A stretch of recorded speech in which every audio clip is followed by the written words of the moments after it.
السيدة المصرية ما كانتش في حرب أكتوبر أو في انتصاراتنا زوجة وأم بس، لا دي كانت مجاهدة من ضمن المجاهدات اللي موجودة على أرض المعركة. دور سيدات وأهل سينا في هذه المعركة كان ليها دور مهم جدا وكبير جدا من أول 67 لغاية الانتصار العظيم.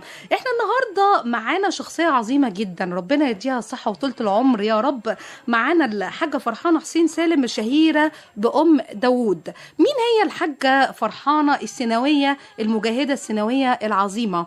الحاجة فرحانة دي مجاهدة من المجاهدات السيناويات اللي عصرت عهد الملك فاروق وشافت حروب كتيرة على أرض سينا، لكن كان دورها مهم جدا من أول الاحتلال الإسرائيلي. انضمت لعمل وطني مهم جدا، كانت بتنقل أسرار وتحركات الجيش الإسرائيلي على الأرض السيناوية المصرية إلى المخابرات المصرية، وكانت بتسهل عمل أفراد الجيش المصري داخل الأراضي المصرية علشان تقوم بالمهام بتاعتها وتحاول إن هي ترجعهم تاني. قصص كتير وحاجات كتير مع الحاجة فرحانة، بما إنها بطلة عظيمة ومجاهدة من المجاهدات السيناويات العظام.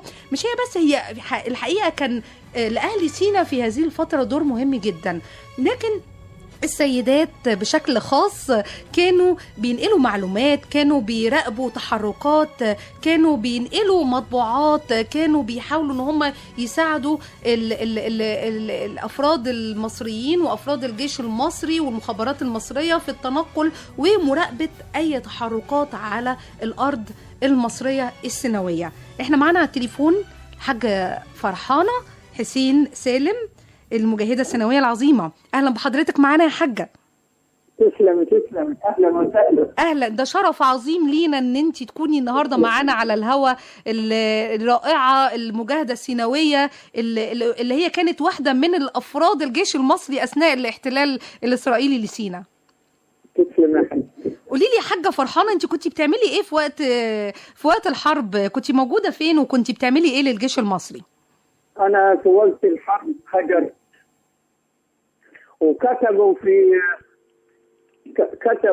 للي يطلع سينا زيارات وحاجة زي كده مكتب للمخابرات، قدمت اسمي ونسمي نجح وطلع الحمد لله. لما طلعت بطلع بثبت اني تاجر قماش وبزايز ريحة وحاجة كلام زي ده. فالمعلومة اللي أنا أول حاجة بجيبها بشوف تدريب جيش، بشوف مستعمرة جديدة، بلاقي إنه سيارات كذا كذا، بأمسك التعليمات في مخي وأوصلهن لمخابرات السويس اللي في الزيتية. بس أنت كنت ما بتعرفيش وقتها تقري وتكتبي حاجة فرحانة، كنت بتنقلي معلومات اللي أنت بتشوفيها دي إزاي؟ كنت بصمم في مخي، حتى تخطيط نمرة العربية اللي بتواجهنا بخططها في الرمل بعرف. يعني كنت بتخططيها في مخك ولغاية ما توصلي للمخابرات في السويس عشان تنقلي المعلومات دي. لما تكون معلومة جديدة على اليمين ولا على الشمال دي بحفظها. معايا حاجات طبعا، جوابات بخلها معاي في قماش معاي، بخيط عليها واوصلها لناس انا بس. كنت بتخيطي القماش وبتحطي الجوابات جوه القماش ده عشان توصليها لناس ثانية في سينا؟ طبعا. امال والله المعلومات كثيرة ده بيني وبين الزيتية ما كانش انشهرت ولا حاجة. لما طلعوا اللي بدهم عملوا مجموعات لكل منطقة الهواء يشتغل سرية، يعني من الجنوب للشمال. فأنا اخترت وشيعوا لي مجموعة للبيت، والمجموعة دي فيها عطية سالم فارس. عطية سالم؟ عطية سالم فارس. ده هو معاهم، هم والكبير هم 3 أنفار. لما اجوني في البيت خيروني تشتغلي، قلت لما شوف يعني اشتغل ازاي. هم طبعا انا وافقت على الشغل من البيت، هم سألوا عني قبل لا يجوني في الزيتية. عزت شريف عزت، فقال إن كان سرة تشتغل معاكم شغلوها أنظف من الصين. يعني اشتغلتي معاهم كمان بشكل رسمي بقى، يعني بتنقلي أخبار ومعلومات وبتنقلي جوابات سرية؟ معلومات بيني وبين عزت شريف قبل. بعدين خدمت لما اجوني في البيت وطلبوا مني عملت صارة رسمية واسمي عندهم في علمية الزيتون. ايوه صرت اشتغل رسمي. بلاش. طب قولي لي يا حاجه فرحانه، انت ما كنتيش خايفه حد يكشفك من القوات الاسرائيليه المحتله وقتها في سيناء، حد يشك فيكي، حد يحاول ان هو ياخدك؟ انا بشتري التساريح وبعمل لبس غير اللبس اللي انا بروح به منطقه، كل منطقه بلبس ثوب على هيئتها. كنت كمان بتتخفي في اثواب مختلفه ولبس مختلف. وبتخفف اللغوه اللي شاب بشوف زي ما انا عايزه على اي التسريح اللي بشتريه. انت كنت وقتها طبعا كنتوا باللبس السيناوي، الوش مش باين فيه بشله على وشك لا انا بطلع من هنا بجلابيه سمراء مصريه فلاحه. كانك فلاحه. وبعدين المنطقه اللي انا بخش فيها بلبس زيها. تقومي مغيره اللبس على حسب المنطقه اللي انت رايحاها. بس لما اطلع من البحر طبعا بتلاقينا الخبرات الاسرائيليه، بنطلع مش انه للشمال للجنوب، بنطلع لمنطقه عارفينها خلص من عند البحر، كل واحد بيركب راسه. طب وكنت بتساعدي؟ هل في كانت عمليات جوه سينا من افراد الجيش المصري كنت بتحاولي تساعديهم بقى اثناء تنقلاتهم حركتهم داخل المنطقه ورجوعها؟ الجيش بساعده من وانا يمكن عندي 12 سنه ينفروا. وانت عندك 12 سنه؟ ايوه كله يعني رجل ومرأة يخبزوا ومدوا يديك الميه قدام السبع يجي 3 ساعات. مش انا لحالي، كل الدنيا كل جنس عربي مرة ست كله بيشتغل بالكلام ده. يعني كان في ستات كمان كتير معاكي وحواليكي بيعملوا برضو نفس المهمات السرية دي في سينا؟ كله يشيل المية على راسه ويعيش الكلام ده. بس جينا في الفايدة بقى لما صار جمال عبد الناصر برضه ده كله مساعدة. بس يعني أنا عند إسرائيل ما دخلت علينا وصرنا كل واحد يجتهد، يعني كل واحد يجتهد بجهده، مرة رجل أي واحد عايز يعمل حاجة. فأنا بطلع لما جوني رسمي بطلع لمعلومات أجيبها. وكنتي بتصوري مثلا مناطق معينة ولا بتحفظي شكلها في دماغك ولا ايه يا حاجة فرحانة؟ لا احنا اصلا من سينا وعارفين حدودها وعارفين مناطقها، المنطقة دي القبيلة الفلانية والمنطقة دي الفلانية. في منطقة فأنا بلبس اللبس اللي هو هاي المنطقة وبتصاحب مع واحدة ست لما أعدي مع غنم مع جمال حاجة لما أوصل. جميل قوي. انتي قبل كده مرة مشيتي جبتي خرايط لمطار الجورة في سينا ومشيتي مسافة كيلو، يعني مسافة كبيرة قوي وصلت ل10 ساعات لغاية ما وصلتي الأنطرة؟ والله أنا أقول لك طلعت يعني دموال كبير، لو أقول لك قديش طلعت من العريس إني عيانة وبولنا معي عربية مليانة حريم موديني للدكتور. لما طلعت لحد المنجم لحد بتاعت الفحم قعدت فيها أسبوع مطر لما أعرف أعدي. طبعا كريت جمل عداني من المنجم للطاسة لجسرويت لرديلة يعني مشوار طويل، مش إنه أقول لك مش سهل يعني، ده لفة عشان توصلي خرايط ومعلومات عن المطار اللي كان بيقوموا بيه جوه سينا. خرايط وافلام تصوير وكل حاجه. وسلاح لقيته من اللي زي السطوره كده في الجراب والدفاتر ما عرفتنش الخرايط. ما اعرف الخريطه نفس الكتاب اللي فيها، لا كنت اسلمه لعطيه سالم بيستلموه مني وهم بقابلوني عند المثلث بتاع القنطر. طب كنت عملتي ملجأ سري عندك يا حاجة فرحانة علشان يعني تحاولي ان انت تخفي بعض افراد الجيش المصري؟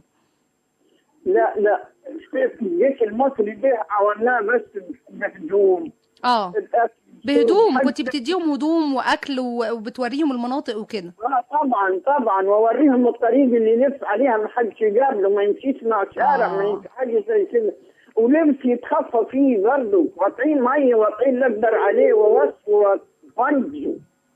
جميل جدا يا حاجه فرحانه، دورك كان عظيم انت ودور السيدات السيناويات في اثناء الحرب. انا يمكن الوقت يخلص والكلام كتير ده ماشي. فانا مره يعني مسكت اسرائيل في وين في بتاع الشارع نمرة 6 ده بتاع السمنت. تمام. اللي نخل في وسط سينا.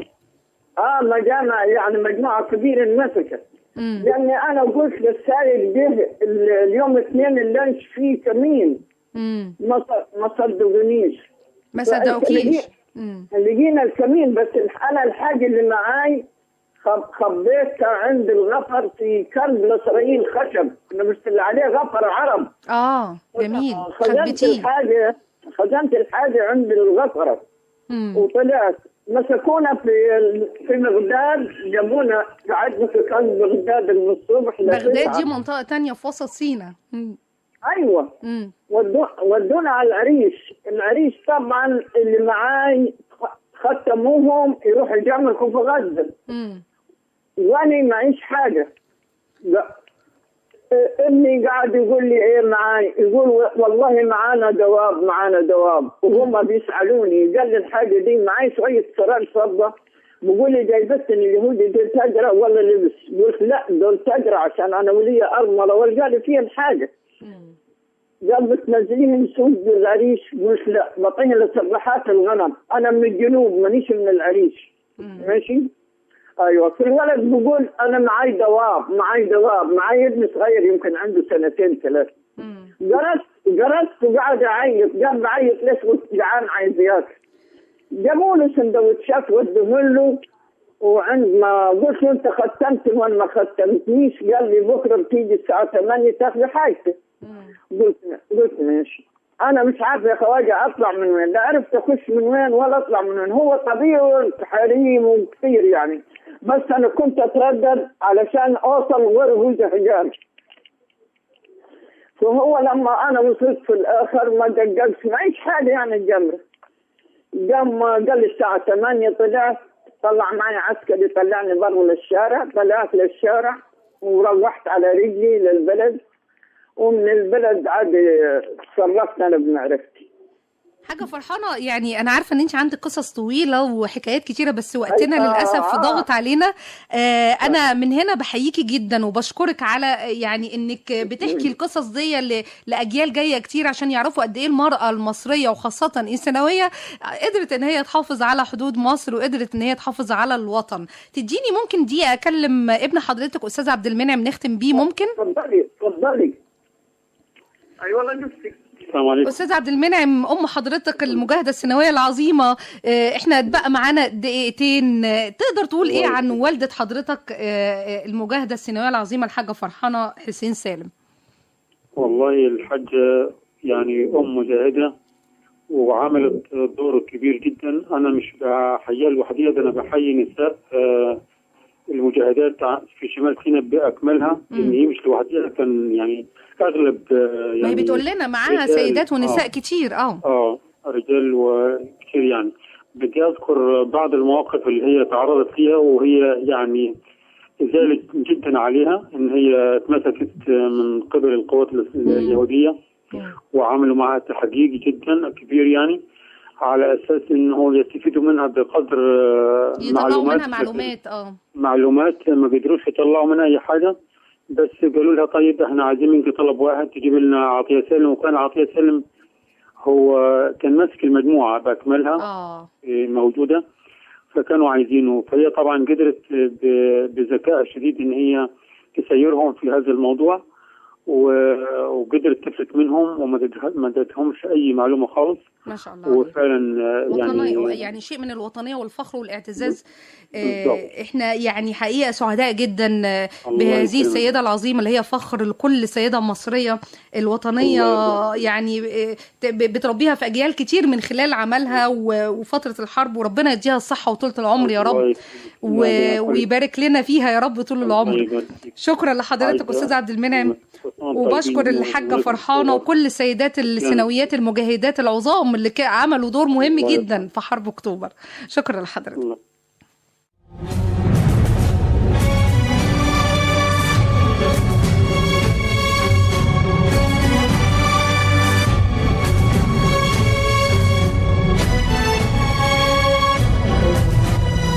شفت أصدقائي دور الأم المصرية والزوجة المصرية وكمان المجاهدة اللي بتحارب زيها زي الجندي المصري في الجيش المصري أثناء فترة الاحتلال لغاية نصر أكتوبر. قد إيه المرأة المصرية عظيمة، مش دورها بس في البيت، لكن كمان دورها في الحرب وعلى الجبهة من خلال المجاهدات العظام السيدات المصريات اللي كانوا على أرض سيناء موجودين أثناء فترة الاحتلال. شفتوا قد إيه يعني قاموا بدور عظيم وقاموا بحاجات يعني ساعدت على نصر أكتوبر وساعدت على اختراق الجيش الإسرائيلي وصولا إلى النصر واسترداد الأرض بالكامل. الحاجة فرحانة مش واحدة بس، ده في عشرات من السيدات اللي زي حاجة فرحانة إذا كانوا على قيد الحياة أو توفاهم الله، لكن بيبينوا قد إيه المرأة المصرية عظيمة وقد إيه تقدر تتحمل وقد إيه هي وطنية بكل قوتها وبكل حياتها، وكمان بتغرز الوطنية في أبنائها وفي أجيال جاية قادمة.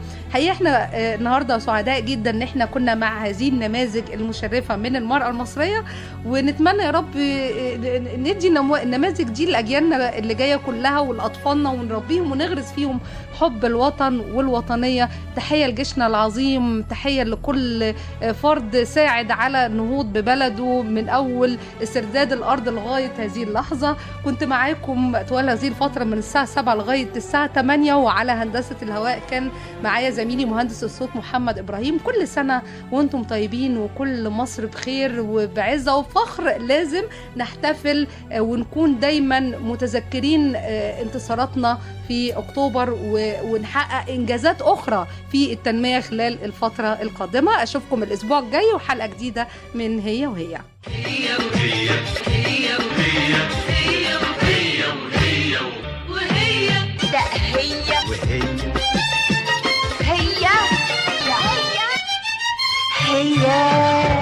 هي وهي هي أزكى من هو، هي أجمل من هو.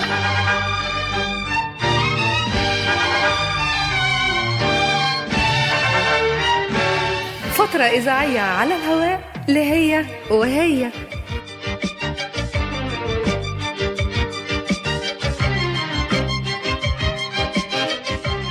معكم أميرة شايشة.